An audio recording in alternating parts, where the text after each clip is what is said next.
Hey y'all, welcome back to my channel. My name is Lex and I would greatly appreciate if you would consider supporting the channel by liking, sharing, commenting, and subscribing, and the brand new one, which is hyping. If you don't know what hyping is, it's just a way to push out smaller content creators into the algorithm a little more, just give us a little more opportunity to get exposure and grow our channels as well. So in order to hype a video, you have to be on your mobile device, whether it's iOS or Android. You go down to the comments section and you scroll. Don't open the comment section up, but just keep it like in the box that it's in and then scroll to the right. And then you should see the option to hype. So if you do have any more hypes left for this week, I would greatly appreciate if you hype the videos. I also want to say a really big thank you to all of my new and old subscribers, all of you guys that blew up the Love is Blind content.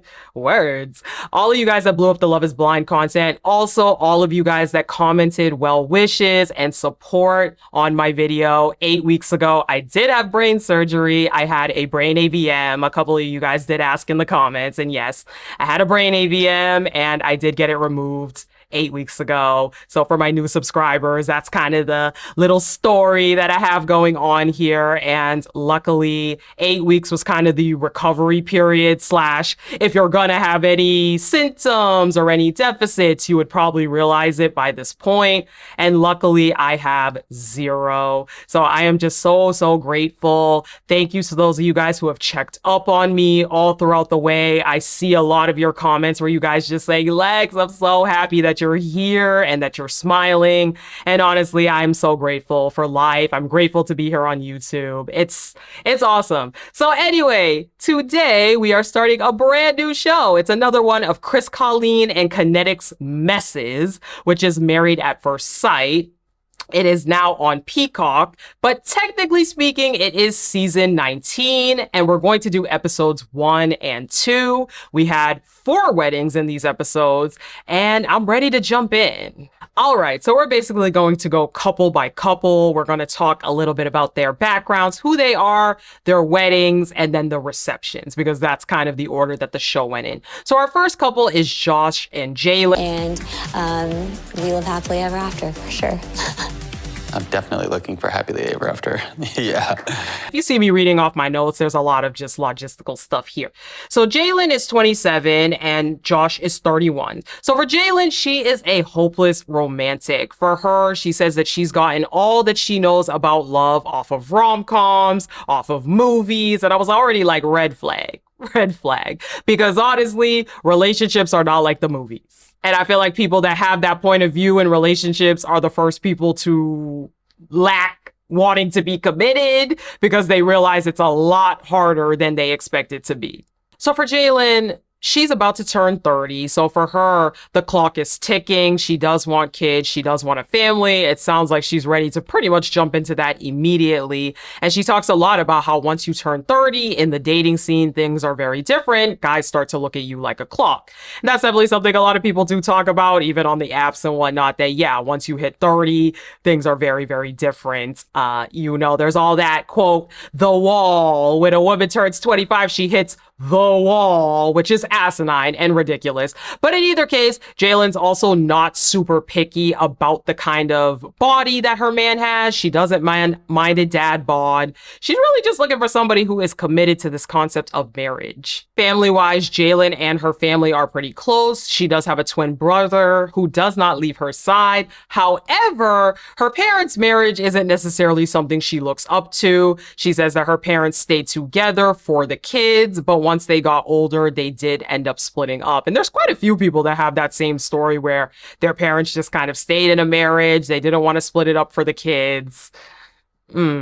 Job-wise, Jalen is a realtor and a cycling instructor, but she's also a very simple woman. She says that she spends most of her money on DoorDash. She doesn't care too much in the clothes and shoes departments, so it's not giving glamour girl. Now let's get into Josh, her soon-to-be husband.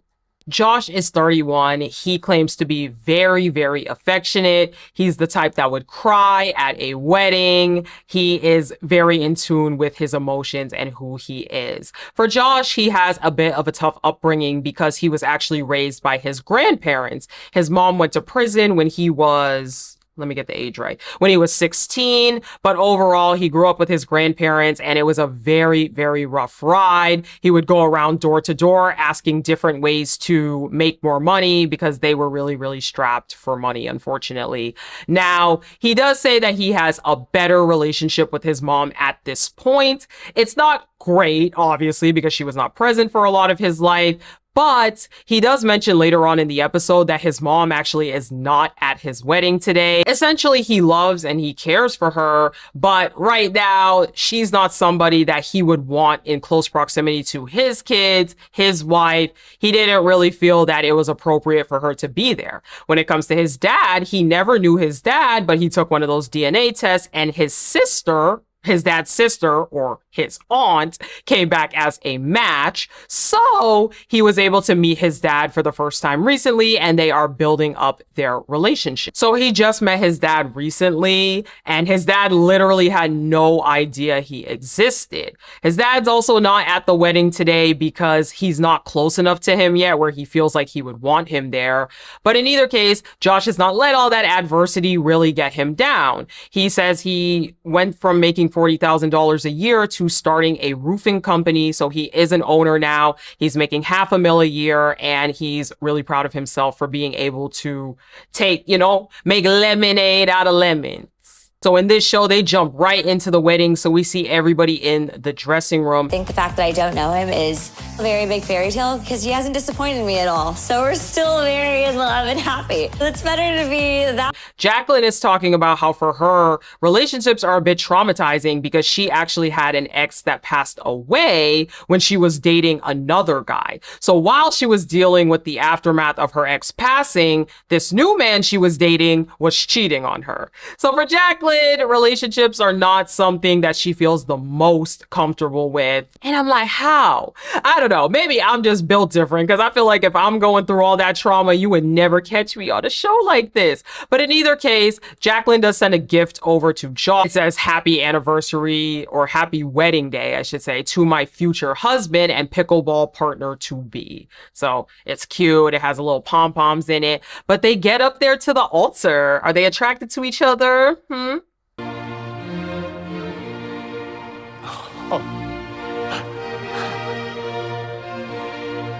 Instantly speaking, Josh is impressed. He is cheesing ear to ear. He thinks she is gorgeous. He is very happy. It's always so clear when they see something they like versus something they don't like, because we got a couple in a minute that he already can't fake the funk. Just wait for it. But post-reception, the two of them are definitely hitting it off. Josh actually talks about how he also has twin siblings that he just found out about in his family. He's explaining a little bit about his family dynamic and everything that went down. And very quickly, we see their reception by the end of this episode, and these two, they're happy. On the outset, they're happy. She's down to do the deed with him. She thinks he's extremely attractive. Jalen is so happy that the experts matched her. But wait, Jalen got a little family secret. Hold up, we gonna come back to Jalen. Let's get into next couple, Brittany and Will. You're safe. You want kids? Yes. Yes, very much so. So Brittany is 29 and Will is 30. Now, the experts, they think that Brittany and Will are a great match because Brittany is somebody who is pretty stable in her life. She already has a life. She already has a career. But they mentioned that Will is almost there. And I'm like, what does that mean? Because I feel like on these kinetic shows, we hear that a guy is almost there, and then we find out he got a lot going on in the background. So I'm gonna need a little more evaluation. Now for Brittany, she is looking for a sensual, passionate, loving man, and Will is the type of guy that it gave that Will has had a long history with women. He talks about how he used toys. He talked about how he's dated women on apps that were actually married. It wasn't giving, I'm ready to be married at first sight. I'm just kidding. It was not giving that whatsoever. Both of them claim to want a family. And for Brittany, her parents, they were married, but they never really hugged each other, kissed each other, or showed any kind of affection growing up. For Will, his family divorced, or his parents, sorry, let's say, they divorced when he was 12, but his grandparents have been together for over 30 years. Let's get down to the getting ready room. So Brittany lets us know in the room getting ready that she is huge on commitment. For her, she is looking for that Barbie and Ken relationship, but outside of one relationship, she has never made it past 3 months with a guy. And I was like, baby, it's a red flag. It's a red flag, because either your picker is significantly off or there's something you're doing in these relationships that's a problem. You've only had one relationship in your life that made it past 3 months? Okay. They kind of allude to the fact that Brittany is really successful and that she never really matches up with guys who are at her caliber, but we'll have to see.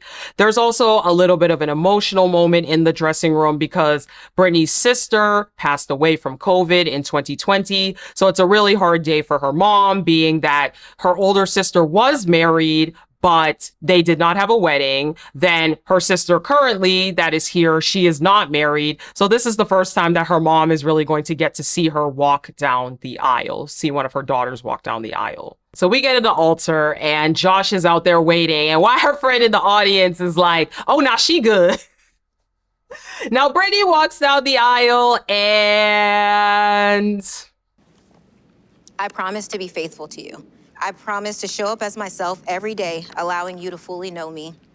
I promise to make you laugh, happy. He's not feeling her, right? Let's just say it off rip. He is not feeling her at all. The looks on his face told it all.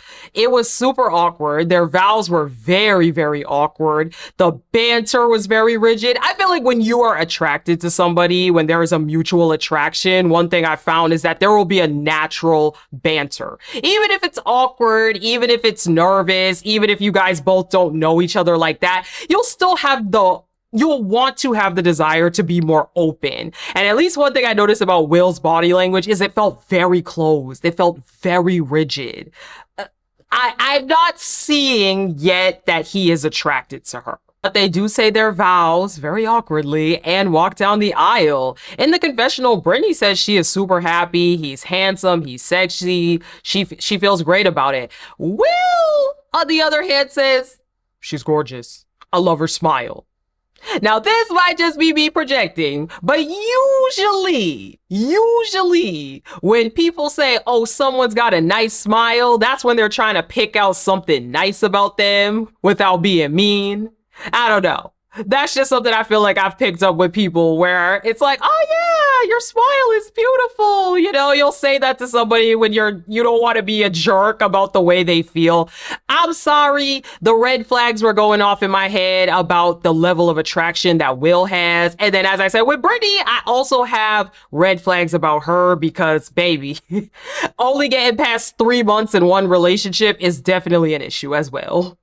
Now, Will doesn't believe in love at first sight, but he believes that catching your eye at first sight can be a thing, and he claims that Brittany has his eye. Now we flash over to their reception as well, and Will's talking about how they might share a bed, they might not, it's up to her, but he hopes that they want to share a bed so he doesn't have to sleep on the couch. I'm like, okay. And then, of course, Brittany reveals the situation with her sister. And again, it's just something about Will's body language doesn't seem very open. We're global sales leaders. That seems like a lot. It is a lot. I'm 30. Oh, yeah, that's important, yeah. I'm 30. I'm 29. Okay. No children either. Nope. Like, or if there's a couch. I know people that they bring their own sheets or... I bring my own blanket.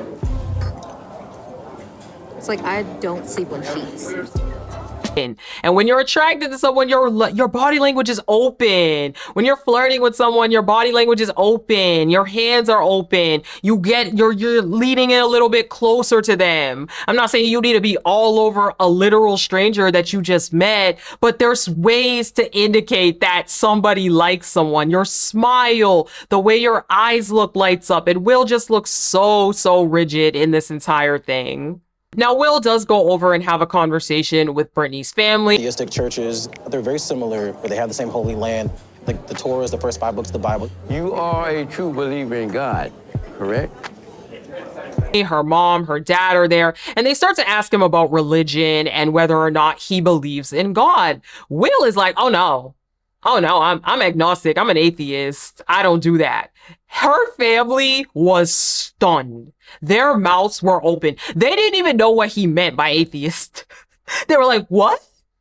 He's like, yeah, I don't believe. And they're like, okay, but you believe in Jesus Christ, correct? And he's like, no. He then starts to get into the crusades and massacres and all kinds of things. And I'm like, this man don't like her. I'm so sorry. If you like somebody, despite having differences, you would be trying to look good to her family. And the fact that he was willing to go on and on and on about that to me, I don't know what it is about that particular scene that told me, oh, this man don't like her. And he does not care if he is with her, and he does not care if they are together. Our family tries to take it on the chin, and they try to change the subject to if he plays spades, and he said, or no, if he plays dominoes, and he's like, no, we can play spades. And I'm like, all right. But before the end of the episode, we flash back over to Jalen and Belinda. And Belinda, Jalen's mom, she's like, hey, can I talk to Josh for a second? Just us three. And she's basically like, look, I want to invite you to my wedding. I'm getting married tomorrow. And I'm also getting married at first sight. And you're my new son-in-law. Hold up, pause. So we got mother and daughter on the cast getting married. Y'all heard it correctly. Belinda is Jalen's mother, and she is also going to be on this experiment. Ciao. Episode 2, we are introduced to Megan and Derek, our next couple that are getting married. To find your husband. I need somebody to tell me this is what you really do want. You just don't even know. I've been all over the world. I've been living in Mexico. Now, Megan, she claims that she is single because her work-life balance is very crazy. She works for her family's insurance business, I believe it is, and she's also a realtor. So at this point, she kind of feels like, hey, I would do great in a situation with arranged marriage. I need someone to tell me exactly what to do, when to do it. I just feel like I don't have the time or the energy to do the whole dating thing. She feels she's surviving, not thriving. The experts do ask her, like, hey, would you be okay with making less than your partner? And she claims that none of that stuff really matters. But the biggest thing to her that matters is a healthy lifestyle. She claims she is extremely passionate about her health. She does ice plunges. And so she really wants somebody as well who prioritizes that personal health. So they jump into kids and having sex. Now, she does admit that she hasn't had sex for 2 years, and Dr. P about falls out her chair, like not doing a boo-boo for 2 years is the craziest thing she ever heard. But in either case, Megan is also in no rush to have kids. She froze her eggs. For her, if it happens, it happens, but it's not something that she's immediately concerned about, which I thought was interesting because she is 38. So I was like, okay, Megan, do you want kids at all? If you don't, hey, I totally respect that. But I found it interesting that she was more like, it's not a rush. Maybe it could happen. All right. Megan is also an introvert, but she wants an extrovert that can sort of pull her out of her shell while also being someone that's willing to sit down, watch true crime documentaries, and just be at home. So then we have Derek. It's giving tech bro. Basically, he talks about how he went from working in engineering, now he owns an e-commerce company, and he has traveled all around the world, to Bali, to Mexico, some other places that he said, but now he has finally chosen Austin. I forgot to mention they're in Austin, Texas. He has chosen Austin as a place to settle down, and he's only been there for about 8 months, he says earlier in the episode, or not even 8 months. I don't know. He kept saying, I moved here in September, so it sounded like he had been there for 6 months or less. He's been on all kinds of dates, some dates where they had to type in Google Translate because nobody understood what the other was saying, but all of it felt very superficial. Right now, he is the COO of his health and wellness company, so cool, it's a click there. They both seem to really prioritize health and fitness. And when it comes to Boom Boom, he does want a very active sex life. He wants to be able to do it daily if possible. And I think Megan also mentioned wanting that as well. So again, it seems like something where they are aligned there. Now, for him, he is an extrovert. He seems like he's a party guy. He likes to travel. But again, he keeps claiming that now he wants to settle down. And that always, I don't want to say it's an immediate red flag, but sometimes it's kind of an orange flag to me, because I feel like when we get people on these shows who had a crazy life just 6 months to a year ago and they claim they want to settle down, we see it's not as easy for them to do that as they say it is. But we will see when it comes to Josh. We see Megan getting ready. She's talking with her family. Her mom, her mom looks great for her age, but her mom is definitely one of those, like, I'm very opinionated, I have a lot to say kind of moms. And she does even mention that her mom still tries to shelter her. Her mom still tries to make sure that she's good. So mom's definitely going to be a big facet, I think, in everything in her life.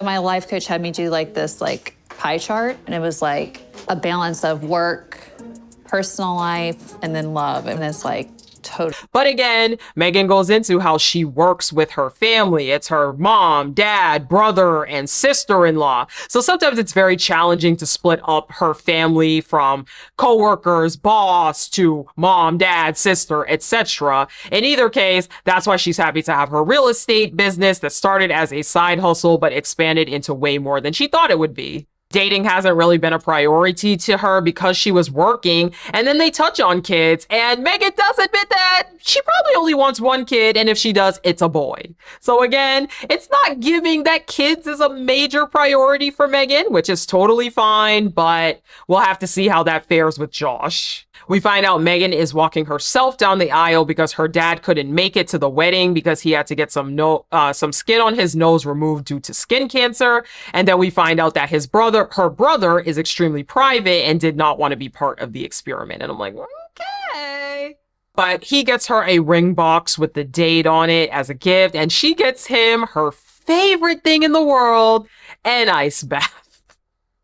As she's walking down the stairs to get to the altar, Megan talks a lot about the physical and being nervous that maybe they don't have a connection. Maybe she's not into him. Maybe he smells. Maybe he's weird. And I'm like, uh-oh, it's giving somebody who has pretty strict criteria. So we'll have to see. But they get down to the altar. I'm 1,000% just blown away.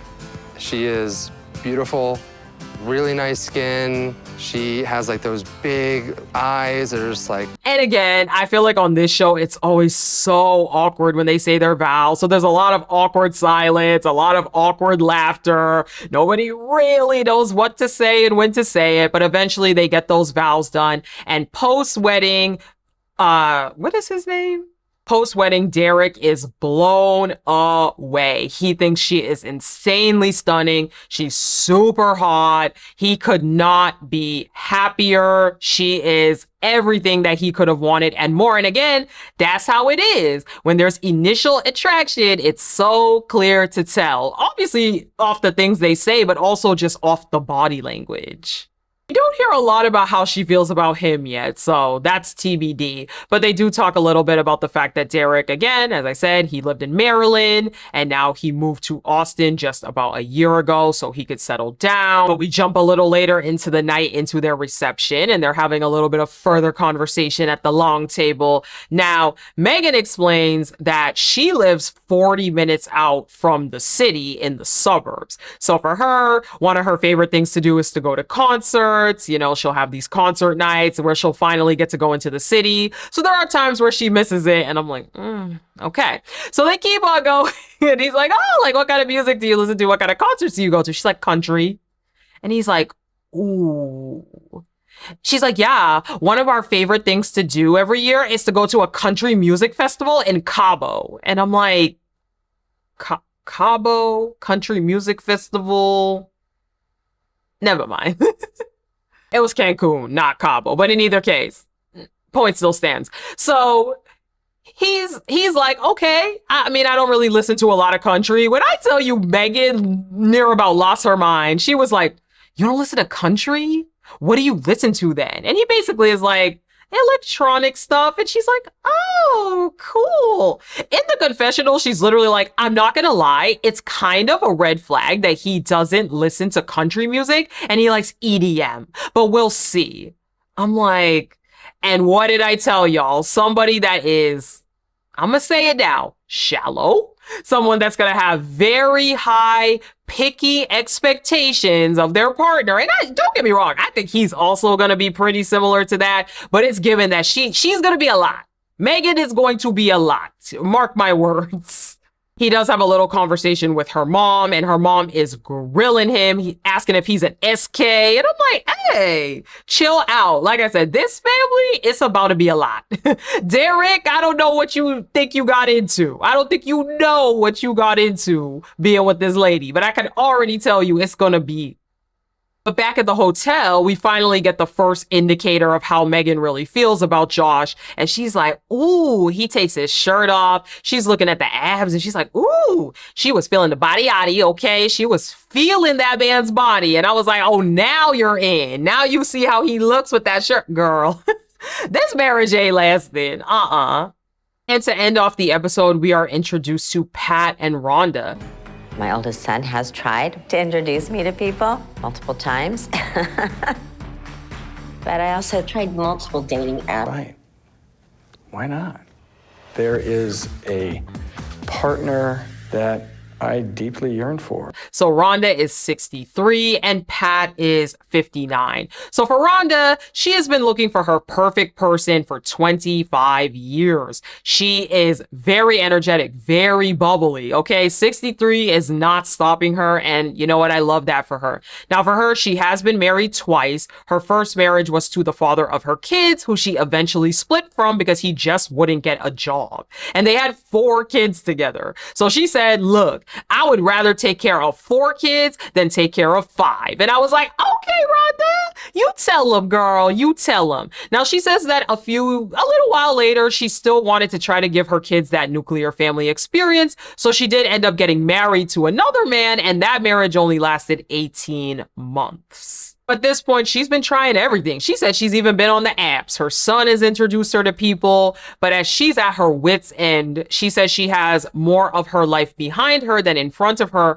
and she's just looking for that person that she can spend these years of her life with. Now, she says in her relationship, she wants some great boom boom. Rhonda has a lot of energy. Rhonda has more energy than me. And I'm less than half her age. Next, we're introduced to Pat. He is retired Air Force. He is a risk taker. For him, doing Married at First Sight was a no-brainer because he's jumped out of planes. He's done all kinds of things in his life, but finding love, it has not been going his way. Now, for Pat, he was married for 25 years and had 2 sons with the mother of his children, or his ex-wife. But there was definitely a certain point in the marriage where he felt like it wasn't very fulfilling and he knew he wanted out. However, he didn't want to break up the marriage for the kids. So once they got older, he finally said, I'm not fulfilled. I'm not fulfilled on the sexual front, he specifically mentioned. And I'm like, damn, how many of y'all are in unfulfilling marriages? It's so sad. And obviously, I'm not going to speak on staying in a marriage because of kids, because I don't have kids and I've never been in that situation. But it's just, oh my goodness. I feel like that story is so common here. In either case, he is ready to get back out there again and find that person that can bring that spunk, that can bring that joy to him. He's a little bit more introverted, so he is looking for someone to kind of contrast with him a little bit, where they can complement each other and have that good time. So Pat and Rhonda, they're getting ready at home. We see the both of them and having like a little party bus pick them up. Rhonda is at home doing tarot cards. I'm like, okay, Rhonda, Rhonda gonna give Pat a run for his money, baby. He is going to be in for a treat with Rhonda. But she pulls the soulmate card, so she's very happy. We also see Pat with one of his friends getting ready, and he talks about how he loves space, how this is a crazy experience. They met together in space, all of that kind of stuff. But we get on down to that altar. Before, when Rhonda's getting ready, she says she hopes there is a connection. She hopes she can spend the night. She hopes there can be a little boom boom. I'm like, okay, Rhonda, 63 and ready to go. Okay, Rhonda is living her best life, and I love it for her. Now, her son does say, look, sometimes it's my way or the highway, and sometimes you have to consider the fact that he may have good ideas as well. Down at the altar, Rhonda is thoroughly impressed. She says he is so effing sexy. Okay. Rhonda and Pat, you have written your own vows. So Rhonda, will you share yours first?